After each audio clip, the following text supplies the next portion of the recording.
30 kilo গাঁজা সহ 3 যুবককে গ্রেপ্তার করল ফাঁসি দেওয়া বিধাননগর তদন্ত কেন্দ্রের পুলিশ। ফাঁসি দেওয়ার মাদাতি টোল প্লাজার সামনে একটি 4 চাকার গাড়ি আটক করে বিধাননগর ও ঘোষপুকুর ফাঁড়ির পুলিশ।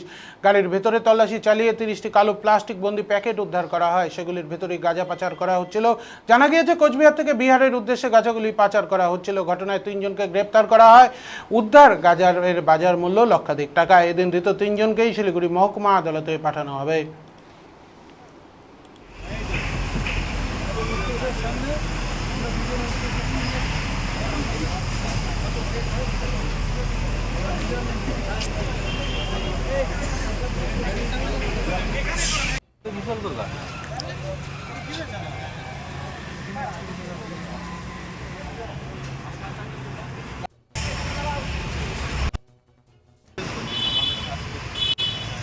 আপনি বের করে দিবেন আমরা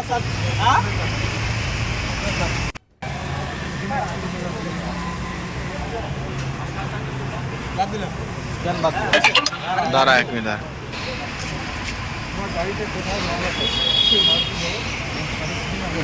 বন্ধরে আছে আপনার গাড়িতে কি এদিকে জোরে বলুন গাঞ্জা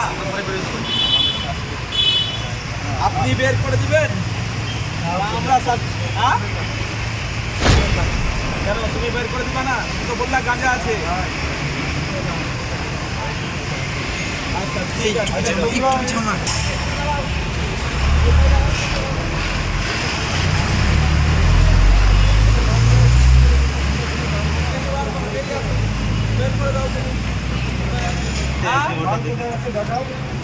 বার করে দাও।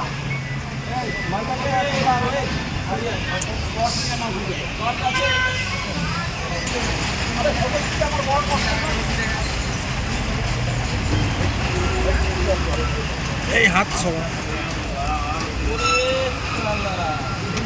আস্তে সরব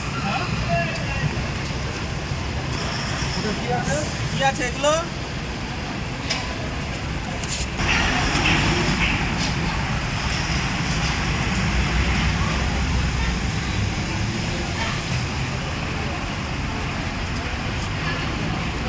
গাদারা সব জায়গা থাকি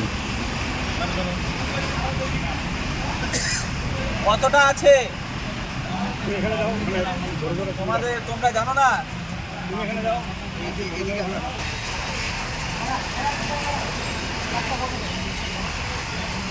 ঋষি হরিপদ ঋষি ও ঋষি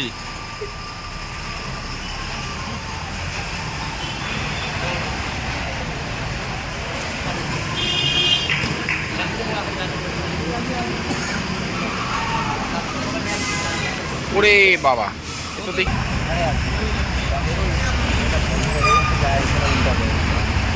টোপলার উপরে টোপলা তো বেরোয় যাচ্ছে এখানে বেরোচ্ছে তো টোপলা।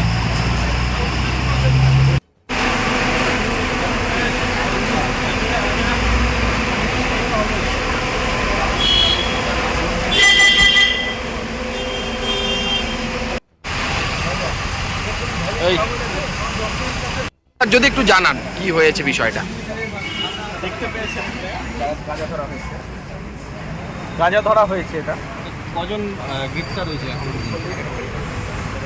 3 জনকে আটক করা হয়েছে। এখন বলা যাচ্ছে না নাম আছে। কটা প্যাকেট রয়েছে? যেখানে কোথা থেকে নিয়ে আসা হচ্ছে তদন্তের বিষয়, এখনো বলা যাবে না। এটা কার ফোন তো পাচার করা হচ্ছিল কিছু জানা গেল এখন পর্যন্ত? ওটাই তদন্তের বিষয়, তদন্ত না করে কিছু বলা যাবে না। তো তারা কি এই গাড়িটাই ব্যবহার করেছিল? ছবি আছে তো আপনাদের কাছে।